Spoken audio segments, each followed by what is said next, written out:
Hey guys, welcome to my channel. Magbibigay tayo ng update. Masamang update. Sabihin ko na, didiretsuhin ko na sa inyo na masamang update, no? Bakit? Kasi yung mga nasa kabila, yung mga anti-gun people, hindi tumitigil talaga. So, wag rin kayong magpakakontento. So, dun sa mga nagko-comment dyan na mabash sa amin na puro daw kami salita, well, pag subukan nyo kaya na wala na magsalita, magugulat na lang kayo kung ano mangyayari sa Pilipinas. Sinisimulan nila sa gun laws, no? Yan ang sinisimulan nila. Okay, so a few weeks ago, sabi mo ng last month yata, no? A few weeks ago, yes. Nung pinupush natin yung amendment sa RA 10591, which is i-research nyo na lang, madami doon, no? So, meron tayong insider information, okay? Na maglalaps into law lang yung batas, hindi pipirmahan ni BBM yung batas. Bakit? Kasi yung mga anti-gun people, anti-gun community ay humihiling na i-veto ni BBM yung ating amendment. Okay? Actually, ito nga yan, binalita sa Manila Times and ayan, nakita nyo. Group urges Marcos to veto firearm bill. Okay? Ang pangalan ng grupo, Climate Conflict Action Asia. Okay? So, etong grupo na to, nakatutok to sa Asia pero may climate conflict action sa ibang parts of the world. If you have to ask me, ano yan sabihin nila na NGO, pero may nagpopondo dyan na syempre yung mga leftist, dahil leftist agenda to diba? Sabi ni Charles, yung nagpopondo daw dito galing France, pero yeah, they are the same people. Yan, grupo nila Soros, nila World Economic Forum, nagpupush yung New World Order. Yan ang ano nila. Yan ang agenda. So, ang gusto ko lang sabihin, don't be confused na yung ginagawa ay maganda yan para maging safe tayo, no? Let's break it down. And etong si Franco Jose Baronia ng Manila Times, yan ang nagpa-publish ng article nila. So, yan ang ano nila, connection nila sa Manila Times, no? Basahin natin yung okay, hindi ako ma-zoom. Climate Conflict Action Asia, a peace and security advocate group, sabi nga the road to hell is paved with good intentions. So akala nyo maganda yung agenda nila. President has urged President Ferdinand Marcos Jr. to veto the bill amending the country's firearms law, warning that several provisions in the measure could endanger the lives, nakakadelikado daw sa buhay, and destabilize the fragile communities ahead of the landmark parliamentary elections in the anong kinalaman natin sa Bangsamoro? Yung amendment natin is for the whole Philippines. Anong kinalaman sa Bangsamoro? And yung Bangsamoro region ba, nag-LTAP ba yung mga yan? Kaya nga, misleading. Yung argument nila, delikado daw para sa Bangsamoro. Wala naman may nag-LTAP ba dyan sa Bangsamoro region? At saka halos lahat dyan, di ba? Naka full auto.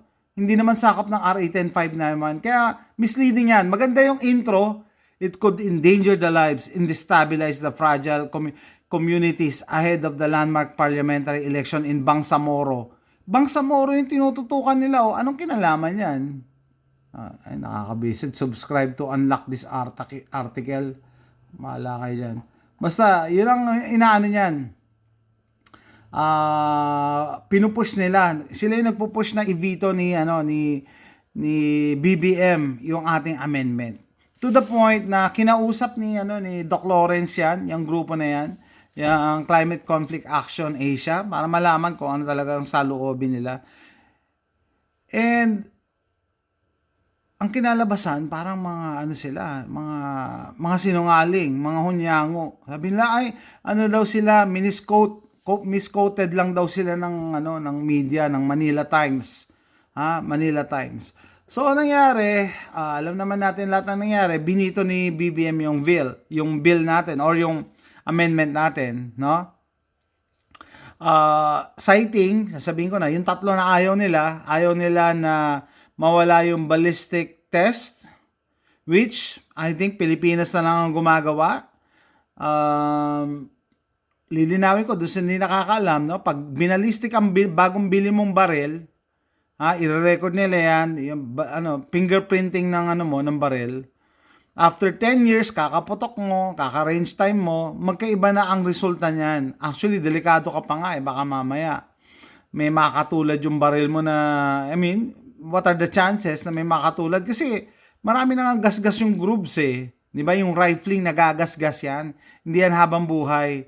Kaya nga, di ba, ito makaka-relate dito yung mga competitive shooters dahil sa dalas pumutok, napupudpud ang rifling, nagpapalit ng barrel. Talagang libo-libo ang pinuputok, nagpapalit talaga ng barrel. Kasi nagbabago talaga yan, hindi yan habang buhay. 'Di ba? Ano pang example? Okay, 'di ba? Pag nung nagko-compete ako, pag sinabi nila na, "Uy, balagbag yung tama ng mo, nagki-keyhole." So, may problema ka sa rifling. Siguro kakaputok mo rin 'yon, 'di ba? So magpapalit ka na ng barrel. 'Di ba? Ganun 'yon. Okay. So yun yung ayaw daw Hindi natin alam, hindi naman natin nakausap si BBM personally. So yun, ayaw ng ballistic test na tanggalin. Pangalawa yung PTC daw, yung PTC kasi nasa kada barrel ipi-PTC mo, which is nonsense. Bakit? Kasi nag-LTAP ka na 'Di ba lisensyado ka na Pag gagawa ka ng krimen, alam na ng pulis kung saan ka huhulihin. Binigay mo na lahat ng impormasyon mo. Tapos pumasa ka pa ng drug test, nag-psychiatric test ka pa, nag-fingerprinting ka pa, and so forth, at binayaran mo pa yung katakot-takot na fees. Tapos, kukuha ka pa ng PTC para lang ma-carry mo. Di ba redundant na yun? Double licensing na yun. Di ba? Anyway, so yun, ayaw daw ni BBM, na maging sa tao na yung PTC, which is ang laking kaginhawaan sana sa mga nagpi-PTC sa Pilipinas kasi syempre liliit yung gastos, no? May nagko-comment na na lang, ba't di na lang mag-sport shooter lahat? Alam nyo ba kung gaano ang diferensya ng pag nag-upgrade ka to sport shooter? Hindi naman lahat kasi magkakaparehas ng income. So isipin nyo palagi yung mas mababa ang income sa'yo. Hindi yung dahil ikaw maginhawa ang buhay, okay ka na.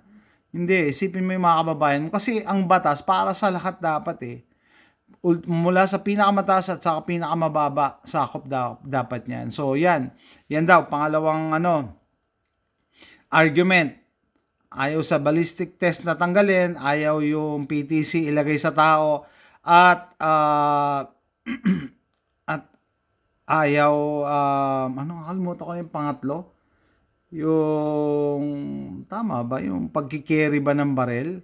Kasi initially, pagkikerry ng barel, dapat, ang ini-implement ng, actually, nasa gray area yun. Depende na naman sa nag-i-interpret A long time ago, lumabas sa TV, si Mr. Daniel Rason, in-interview niya yung mga generals, sabi ng mga generals, as long as concealed.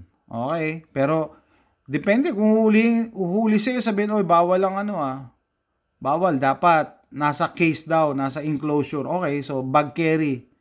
So isa yan sa pinagdidebatihan, pero natapos na tayo dyan, nag-agree na yung Senado at Kongreso na okay na lahat. Yung ammunition limit pala, ayaw pala yung ammunition limit. So tatlo pala, hindi pala kasama yung pagkikerry, yung ammunition limit. Masyado daw mataas yung 500 rounds na limit.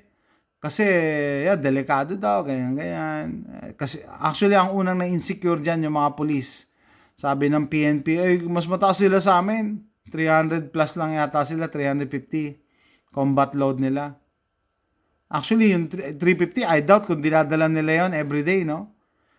Ammo storage naman yung napagbotohan napagdebatihan na allowed ka, magbibili ka ng bala pag mura, pag may gancho, tas store mo sa bahay. Kesa naman, kada labas mo, bibili ka 50, kung paano kung sa malayo nakatira, 'di ba? Sa Batanes, nakatira. Sasakay kang bangka, sa Masbate, nakatira. Catanduanes, kada bili mo 50 lang, titipirin natin to. And usually nga, pag ikaw nagre-range time, pag may kasama ka, 'di ba? Pati siya pinapaputok mo, 'di ba? Hati pa kayo dun sa 50. Ay, asawa at anak mo papuputokin mo. Hati kayo lahat sa 50. Hindi realistic eh. At saka doon sa mga nagsasabi na, ay, hindi, dapat, pag nag-range ka, dapat mga 30, pwede na yun. Or 3 magazine, pwede. Sa iyo, pwede na. Pero, hindi na, sa dami ng tao sa Pilipinas, gusto mo pare-parehas lang na 30 lang ang round. Hindi ko talaga alam. And, unang-una, hindi ko alam paano na-implement yung 50 round limit na yan. Pakitanong yung PNP. Paano nyo po ba, sir, na-implement yung 50 rounds? May nag-house to house? Naubos na yung oras nyo, kaka-record ng bala ng legal gun owner. Kung pumutok na naman yan ngayon, di babalik ka uli sa bahay nila. Ay, Diyos ko, hindi yan realistic. Hindi yan realistic na na nai-implement yan. Parang moro-moro lang yan, yung 50 round limit. I mean, it's good on paper. Sa tingin nyo, pag-good shot tayo sa kung sino man na may ginagawa tayo para masala natin na yung mga karapat dapat lang talaga ang magmay-ari ng baril. Yan ang dialogue nila palagi. No? So, hindi yan totoo. Dapat tanggalin na. Kung ako tatanungin nyo, wala dapat ammo limit. Bakit? Kasi hindi mo naman mabibilang talaga yung bala ng Ngayon, meron kayong 50 round limit. Paano na-implement yan? I'm all ears. Papainggan ko. Paano nyo na-implement yan sa 2.5 million na gun owners sa Pilipinas? Diba? Ang balita dyan kasi, pag bibili ka ng 50 round limit, paglagpas mo ng 50, gusto i-PTT na. Piso kada isang bala. Okay?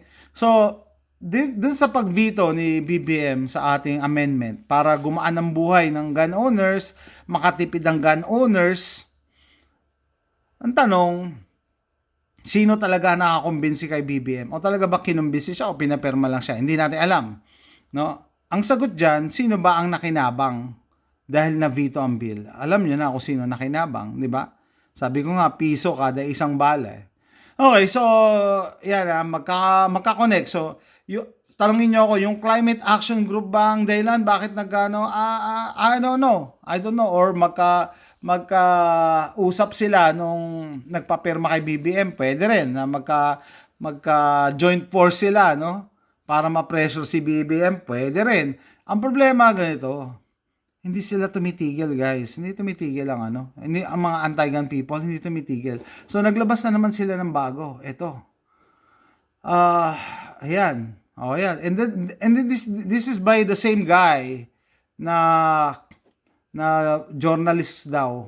Yan, si Franco Jose Baronia. Siya pa rin yung nag-post, Marcos veto on firearms law amendments fuels call for tougher gun control. I don't understand. It doesn't make any sense.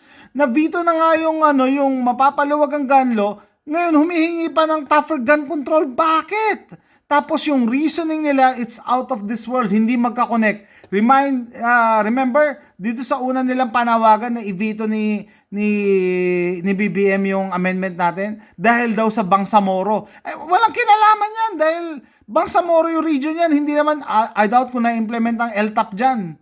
Ang RA 10591, kung may nag-inspect ng mga bahay-bahay dyan or kung may 50 round limit dyan, let us know kung may data. Pero I doubt, pupusta ako na hindi.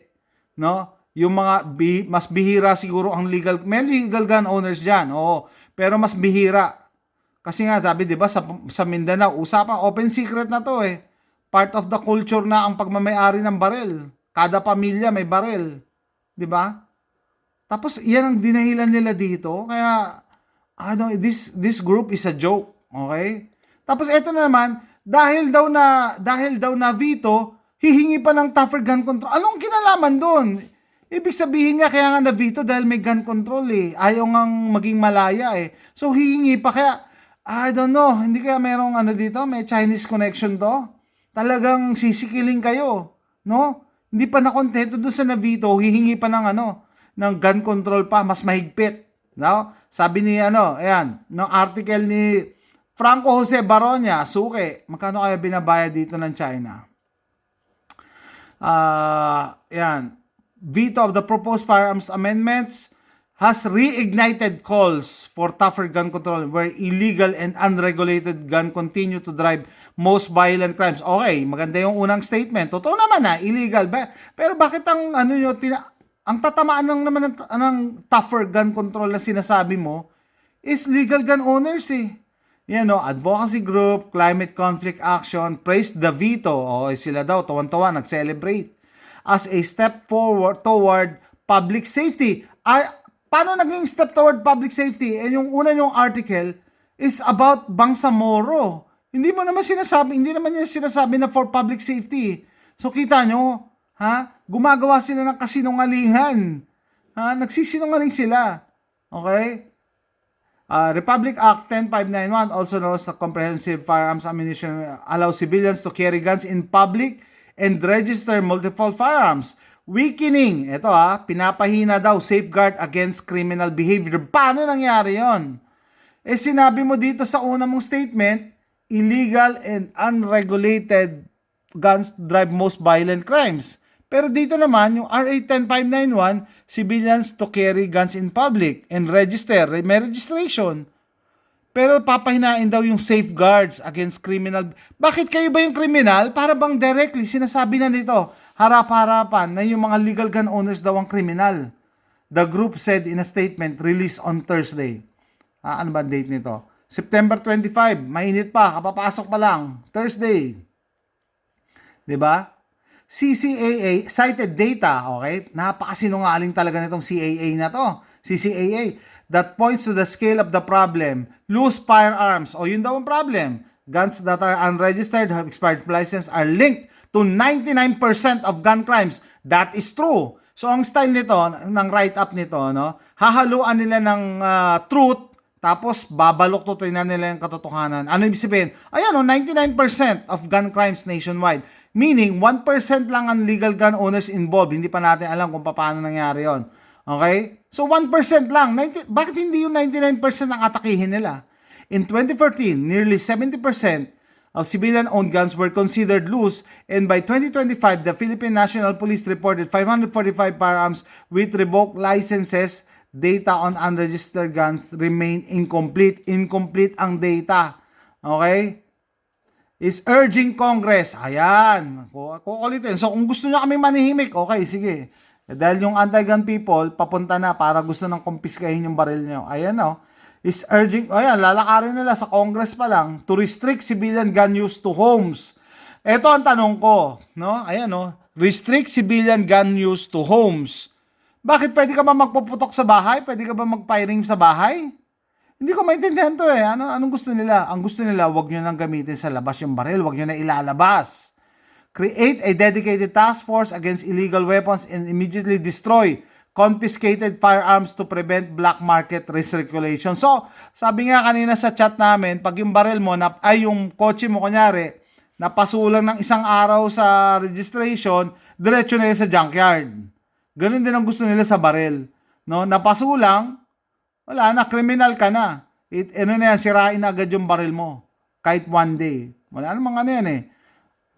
The president veto is only the beginning. Ayan, nakakatakot to, guys. The group said reducing loose firearms and strengthening public safety must follow to make every community safer. Yan na naman yung community safer, no? So sabi nga, the road to hell is filled with good intentions. Maglalagay sila ng mga ganyang words. Community safer, mga ganyan-ganyan. Reduction of violence. Pero kita nyo ang ginagawa nila, papunta to sa gun confiscation, guys. Hindi nila kayo tatantanan. Pagka sabihin nila, di ba gusto nila yung baril daw pambahay lang. So, wala na mag-i-issue ng PTC. Napansin nyo ba ngayon, pahirapan yan, meron lang kaming chat hindi ko na ipapakita, no? Si Sir Edbar yata hindi makakuha ng ng PTC ba? Yung iba rin sabi ang sagot daw ng PNP wala daw pipirma, walang pipirma. O ayaw nilang pumirma. So, parang hindi ba nakakatakot to kasi parang papunta na tayo sa ganun, no? Wala na mag-i-issue ng PTC. Okay, sabihin mo nang matupad na naman yung gusto nila. Wala na, pambahay na lang tayo talaga yung baril. Hindi mo na pwede ilabas, hindi ka na pwede mag-range. Ano sa tingin nyo, titigil na yung mga yan? Sa tingin nyo, titigil na yung mga yan? Sasabihin yan, kailangan na natin, kumpiskahin yung mga 9mm kasi madalas ginagamit sa crime yan for public safety. Naalala ko yung kwento nga kay Hitler eh. Hitler did not rose to power overnight. Dinahandahan niya yung mga tao. Actually, binoto siya. He was elected. And then, yun, true enough, inuuna niyang inasikaso yung mga baril. Sabi niya, kailangan na isurrender yung mga baril nyo for public safety. Kasi ang daming ngayon, kaguluhan, ang daming aksidente, ang daming self-delete. Dapat isurrender. And then pumayag na naman yung mga tao. And the rest is history. Kaya, masabi ko, papunta ba tayo doon? I don't know. Ha? Ang sa akin lang, parang yung Pilipinas, ang hirap talagang mahalin eh. Ang hirap mahalin ng Pilipinas. Kasi, yung mga tao rin mismo nandyan, sila din ang sumisira sa Pilipinas, corruption, and malamang may involved na corruption to. May nababayaran dito. No? Sila sumisira sa Pilipinas, sila nagpapahina ng Pilipinas, at to the point na magiging defenseless ang Pilipinas na magmamarcha na lang ba yung China dyan? Wala man lang resistance. Keep in mind na hinak ang FEO a couple of times, no, a few years ago. So alam na nila kung sino yung mga military age males, alam na nila kung sino yung may mga LTAP, alam na nila kung ilan ang baril nyo. Tapos ito, pumasok naman tong CCAA na pinopromote ni Franco Jose Baronia ng The Manila Times. Sa tingin nyo, conspiracy lang ba to o ginagapang na ang Pilipinas? Let me know what you think. Thanks for watching. Bye.